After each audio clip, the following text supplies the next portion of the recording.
HeroQuest. Now, this needs no introduction. It's why you're here, most likely. It's the dungeon of all time. And if nobody's calling it that, they should. This is the much taller mythic edition of the box. And when we open it, I am filled with shame. Because I got rid of my candy trays. I would like very much if somebody really did not want their vacuum molded trays for their miniatures for the current edition that has the slightly shorter box, to send me those if they don't want them anymore. I'll even buy them from you. I would like to place my miniatures from the game into those trays and keep all of my extra stuff above it in my own storage solutions. That's what I'd like. I'd like to keep the taller box though. We're not here for any of my ramblings, however. Or we are, but my ramblings are not about the boxes. We're here to take some of these bad boys out and play some HeroQuest. Well, not exactly. This is not a Dungeons & Dragons channel, but on occasion, my eye is drawn to Ginny D's works. I did think that she had a very interesting video about playing D&D solo. Now she's a D&D girly, and I'm a HeroQuest boy, yee. But after a recent trip to the city, I found something that I think I was either not aware of at all or was aware of and then completely forgot about. And that's Ginny D's Boons and Banes, the Game Master's deck, which consists of 40 game-changing character-shifting cards and a companion book for 5th edition RPG adventures. Illustrations by Tim Foley. Yeah, I'm not remembering a specific instance of hearing about this product, which has Ginny D's name on it. I can only assume that she is responsible for putting it together at this point. But dare your players to tempt fate, whether you're looking to reward your party for a job well done or show them the consequences of angering the wrong deity. The Game Master's deck of Boons and Banes can bring a shifting power dynamic to every session, just like Dwayne "The Rock" Johnson did to the DCU. Conceived by professional Game Master Ginny D and featuring 20 Boon and 20 Bane cards, as well as a booklet outlining the details of each, this deck will help you advance player goals or hurl them and your story in an entirely different direction, all with the ease of drawing a single card. Wondering if this is the right box or if I should have gotten Wizards of Morcar. So I'm reaching across the aisle. Did I already make that joke? And we're gonna see if Ginny D can HeroQuest. Now, if that were like a practical, serious question, I have no doubt that the answer is yes. I'm sure that she would dungeon master the heck out of the game. I'm sure she would absolutely rock. For this experiment, we're going to assume a few in-between quest card draws, but I'd like to see if these will be utilized within the game system itself. And yes, if you're familiar with Wizards of Morcar's Boons, Heroic Boons system, I think that this, or at least I have a feeling that this will be a very interesting homebrew alternative to that. Now, Virginia Fourth Letter is very good at painting. She paints miniatures, she paints herself.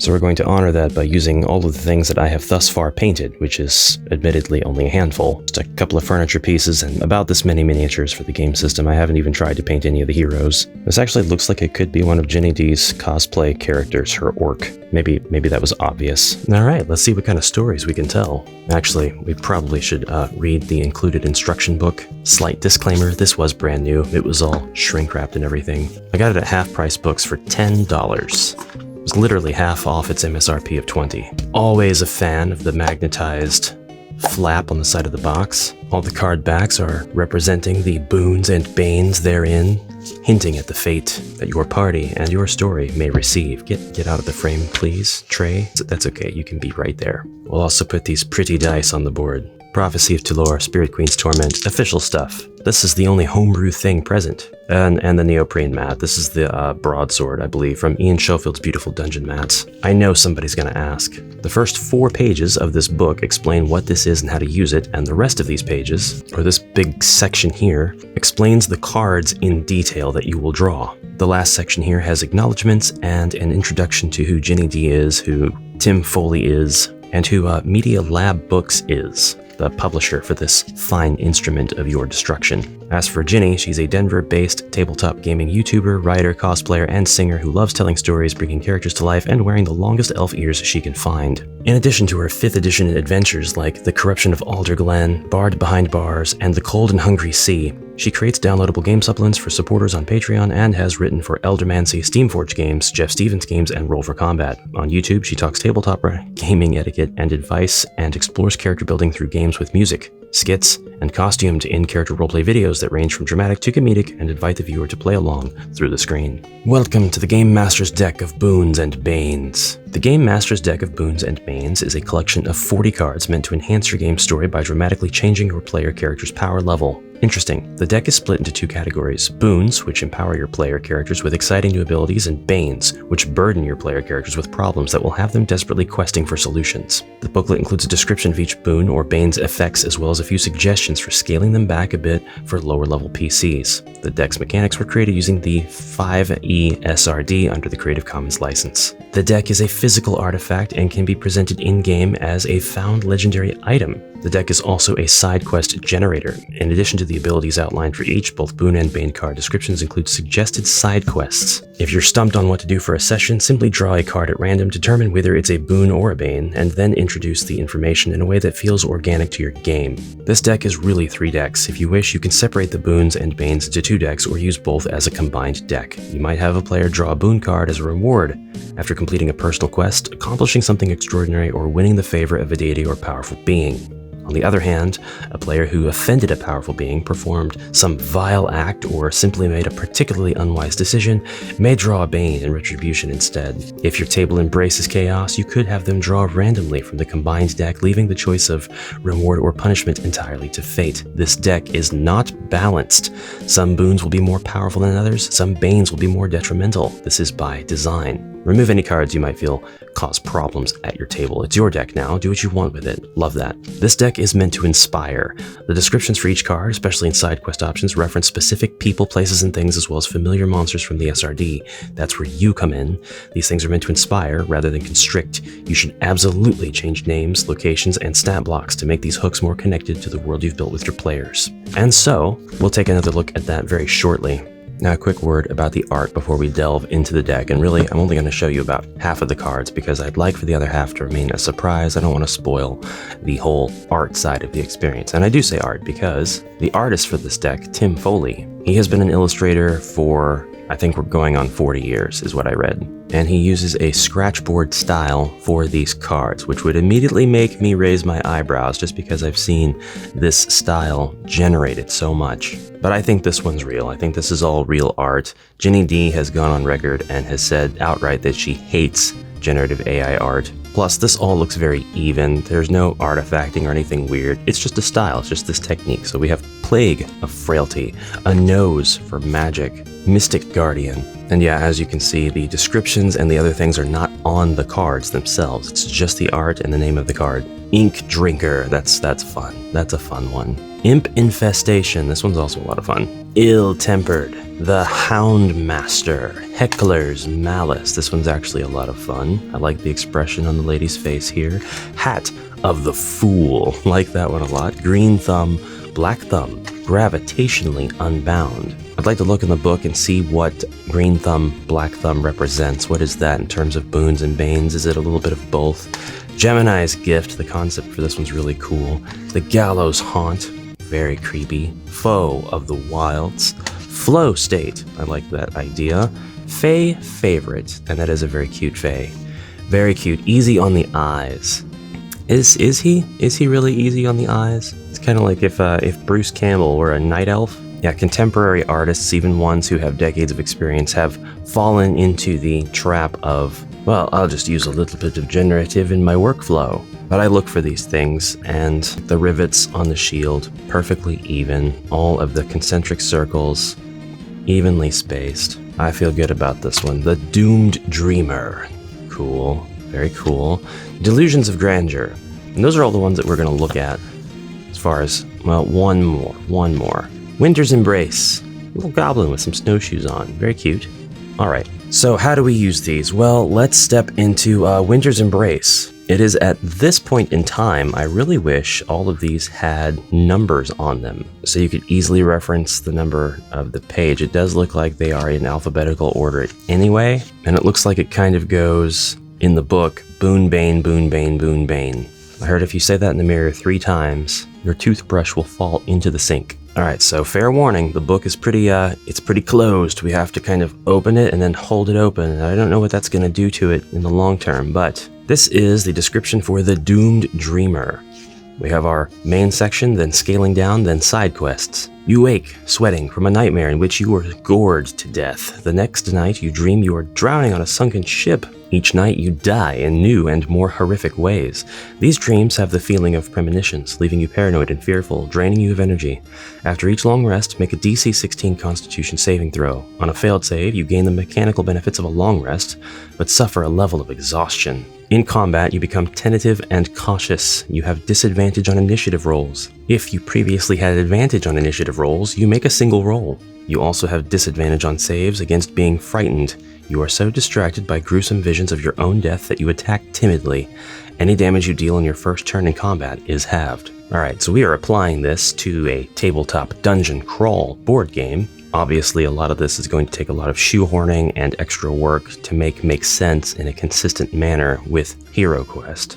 We're going to skip over that for right now and read Scaling Down. Until level 10, the DC to avoid a level of exhaustion after a long rest is reduced to 12. The damage you deal on your first turn is not halved.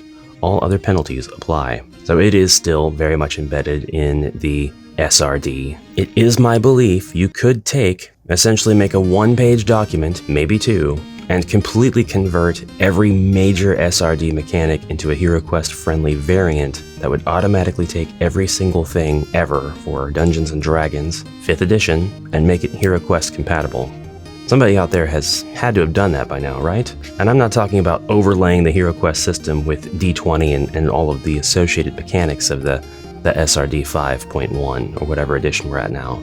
D&D 1? I don't know. I'm talking about outright saying, okay, but if you rolled 3 combat dice instead of the 20 and your result was based on the number of shields, I think that would be ideal. That would make things a lot easier. And if you worked with that system for a while and you learned it, then you could consume any D&D material at all and just play verbatim almost. I think we need that. I think we need something like that to just open up, to expand the universe 100-fold. Side quests. In one of your nightmares, you notice a Pegasus in the distance, crying out as if it were being tortured.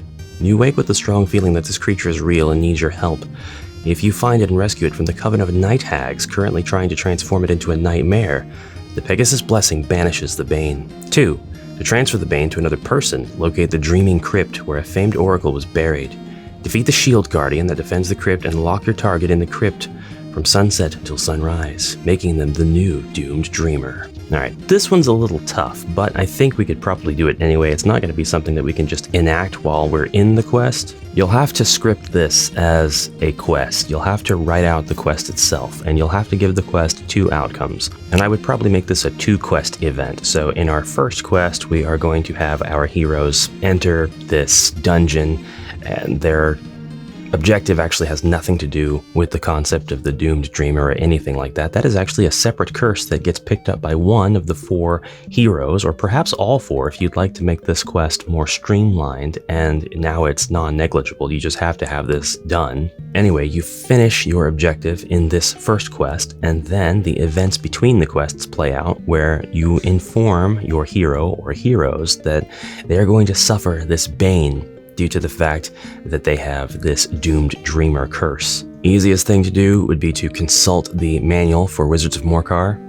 the quest book, in terms of when and where to apply the boon and bane system like this, and decide whether or not it should interact with or cancel out any other boons or banes. And then obviously if you are starting your HeroQuest journey by playing Wizards of Morcar, then you can extend the heroic boons system beyond the expansion itself into the main game or the next expansion, or however you plan to continue your HeroQuest journey. Okay, quest 2 of 2 is going to be your heroes actually dealing with this doomed dreamer threat. So what you can do is, if you have one hero who is experiencing this issue, present to them this quest. It could be a solo quest, or it could contain all of the party of adventurers. I mean, after all, it's going to have to be a little bit of a rescue of Sir Ragnar situation. But you're doing it in reverse now. Your heroes are accompanying some poor sod who is going to get this curse transferred onto them. Perhaps you can make this a little bit more wholesome.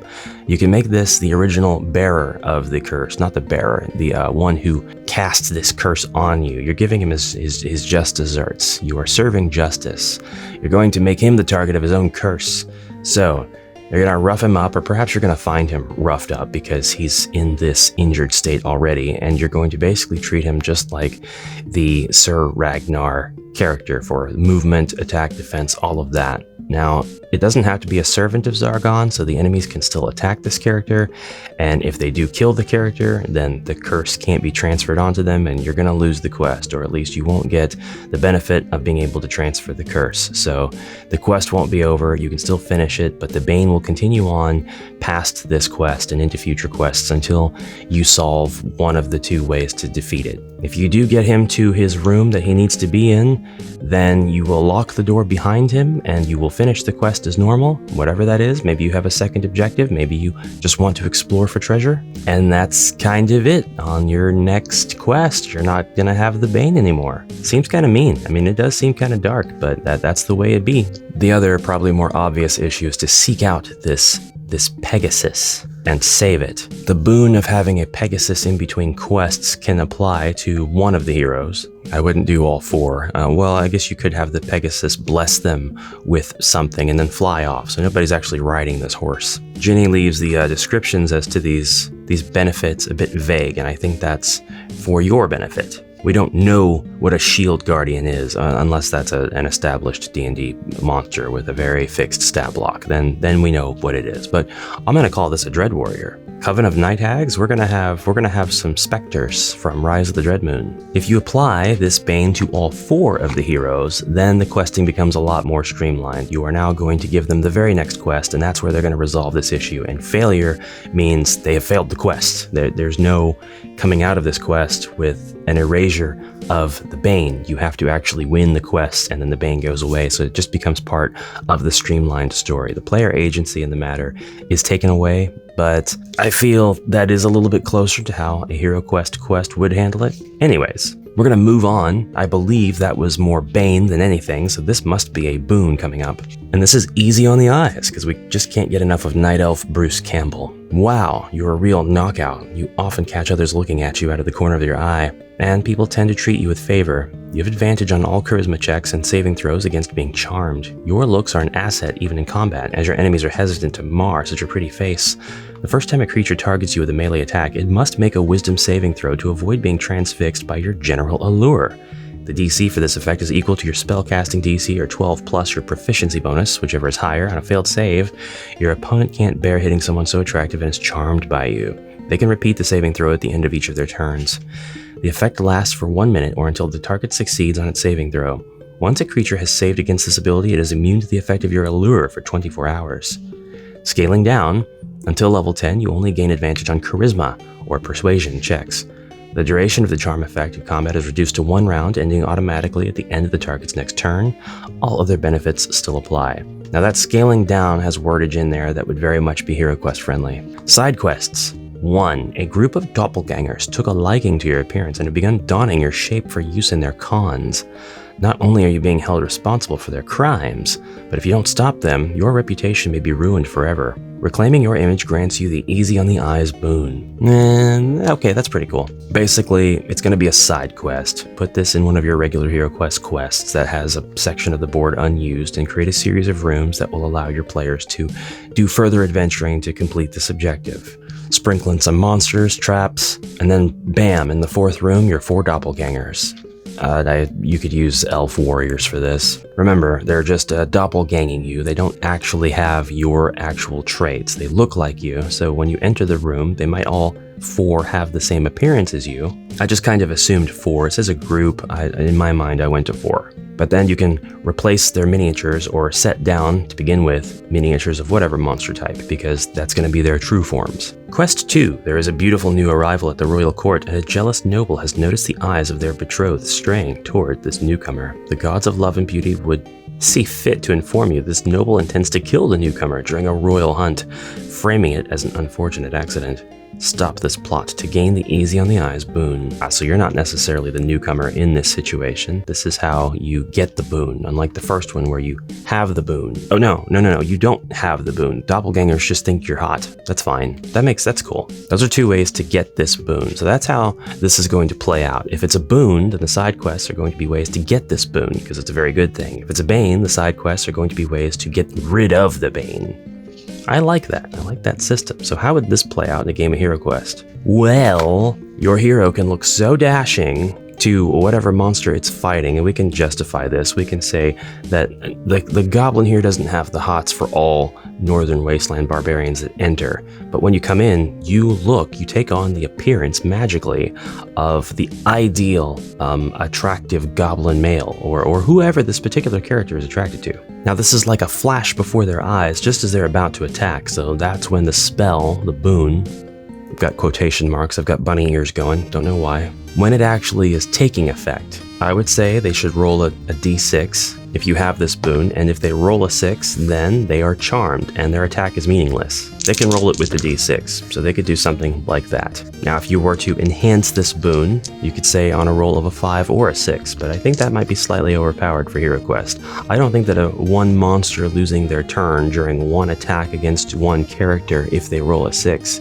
is a bad thing. I think that's fine. Although you could probably say it's reasonable to limit that to once per monster. So if they become charmed, then they're charmed until their next turn, and that particular monster can't be charmed again. They shake their head, they snap out of it. But if you were going to use the not scaled down version, then you would have them roll and try to get that 6 at the end of all of their turns, or try to get that 5 or 6. That is usually the HeroQuest convention for saving throws, as we might know them. I was very curious about Gravitationally Unbound. After a lifetime of gravity's predictable hold on you, something has shifted. Following each long rest, roll 1d10. On a 1 to 5, your body feels drawn upward, as if you were falling upside down. Okay, so in between quests, roll a movement die. This is a 50% chance, so on a roll of 1 to 3, this is going to take effect for the next quest. You find yourself holding onto door frames for fear of careening into the sky. You and anything you wear, hold, or carry are under the effects of reverse gravity until your next long rest. You have disadvantage on strength or athletics checks. Now obviously, if you are incorporating a system like MegaQuest that uses keywords and stats and has rolling to check against these, so basically an attributes check system, you should be able to incorporate some of these fairly easily into that system. On a 6 to 10, the effect of gravity on you is so strong that moving is laborious. Your impact is so great that you shake the ground when you walk. Your weight is doubled and your movement speed is halved. Any fall damage you take is doubled.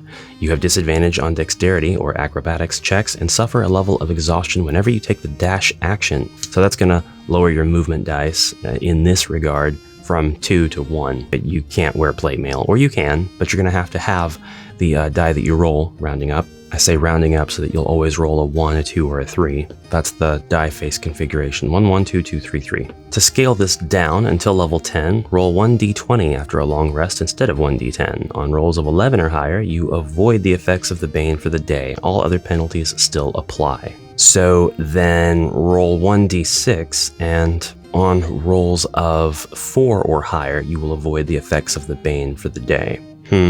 This only gives you 3 more numbers to play with. So maybe I would do 1, 1, that's weightless. I'm sorry, 1, 2 is weightless, 3, 4 is heavy, and then 5, 6, you avoid the effects entirely. I kind of like that for the system anyway. Side quests. You learn that this Bane is the result of a mage's summoning spell gone wrong. As a consequence, a warring pair of invisible stalkers, each assigned an opposite purpose, were bound to you.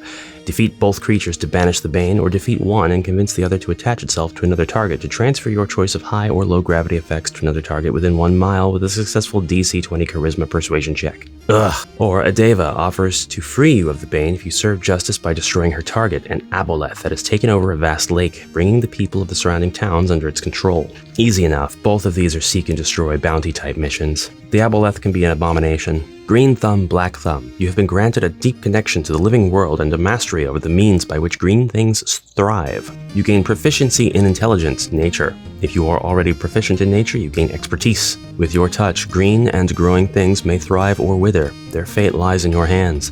The skin of your thumbs shifts in hue, the left taking on a rich green color and the right darkening to pitch black.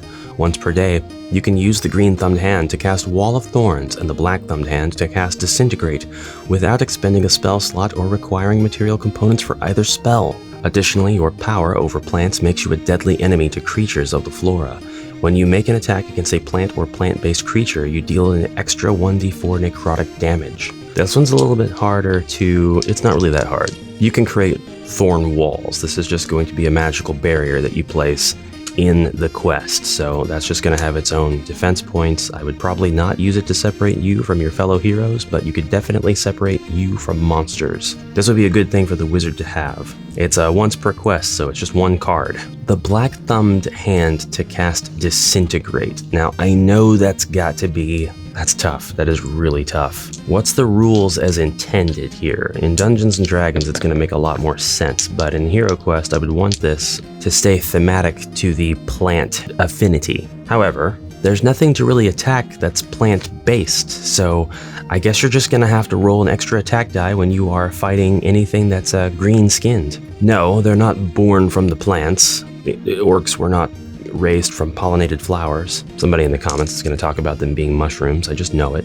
But still, that does vastly increase the number of targets against which this spell could be quite beneficial. So I guess I would kind of scale it down by saying you can do one or the other in a quest, not both. You can either have the green thumb or the black thumb, and I would let you decide in the quest, not before. Once per day is once per quest in my world. Scaling down until level 10, change the green thumb's spell to Plant Growth and the black thumb's spell to Blight. You can only cast one of these two spells per day. All other benefits still apply. For side quests, eons ago, an archdevil cut down a magical tree called the Eternal Heartwood and built his throne from its timbers.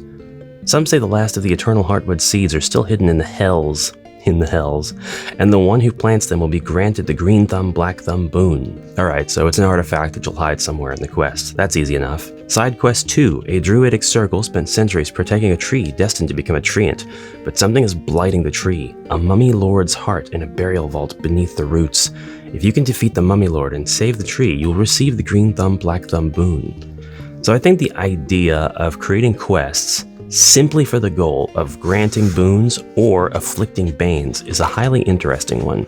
You could create an entire campaign around this notion, and you could actually have, I know it would be a huge undertaking, you could have all 40 of these cards represented by 40 quests, and you wouldn't be doing them one after the other until you've done all 40. You would have them branch into each other. If possible, alternating bane, boon. I said it. Toothbrush has fallen into the sink. Until your heroes have a loadout of, well, curses or good things. Right up until the last quest, when you are defeating the magical fey entity who is granting banes and boons to everybody in the land. I mean, that's total chaos, and that's a great hook. They're just doing it because they're tricksy. They're tricksters. They want to have fun. I could totally see it. And I could totally see this just being Ginny D, actually. Is she cosplaying as a fairy? An evil fae? Maybe. Honestly, it works either way. So your mission is to defeat Ginny D. No, you have a fae queen who has been perhaps taken over by dread, and this has a completely unintended effect for Zargon, who did the taken over inning. Encroaching? Afflicting? Infecting? He dreadified her, and instead of just becoming a servant of dread, she snapped. She said, everybody's going to have a blessing. Everybody's going to have a curse. Which one will it be? I don't know. Look under your chairs. You get a curse. You get a boon. You get a bane. You get 1,000,000 gold. That's a boon. But every single gold coin is covered in slime substance that is more adherent than superglue. That's a bane. And she just goes on like that. It's everybody in the kingdom. So you've got like mercenaries who are floating in the air because they have the lack of gravity holding them to the ground. You've got highly attractive, lawyers who are just trying to do their job, and they hate all of this attention and people fawning over themselves. It's making a mockery of justice. They just go into the courtroom and they're like, Your Honor, and the judge is like, you know what? You are so fine. Whatever you say goes in this court of law. The only law is how hot you are. It should be illegal, but it's not. Case closed. This video is part of a larger series of not really connected conceptual videos of taking Dungeons & Dragons stuff and applying them to the world of HeroQuest to expand your gaming options and level up your imagination in this field. If you enjoyed it, please give me one of those thumbs up and tell all your D&D buddies to play HeroQuest instead. If you didn't like it, let me know. Dislike the heck out of the video, and remember, my name is, I can't, it's a joke and good humor, but I can't bring myself to name anybody. I don't want to invite that Discord. Okay, well, I got all my HeroQuest stuff out for nothing. At least it was attractive set dressing. Boons and Banes. Will you get it? Do you have it? Do you do stuff like this? Let me know in the comments below. Thank you so much for your kind attention, and I will see you in the next exciting adventure, brave heroes. So until then, please have a fantastic rest of your day, and farewell for now.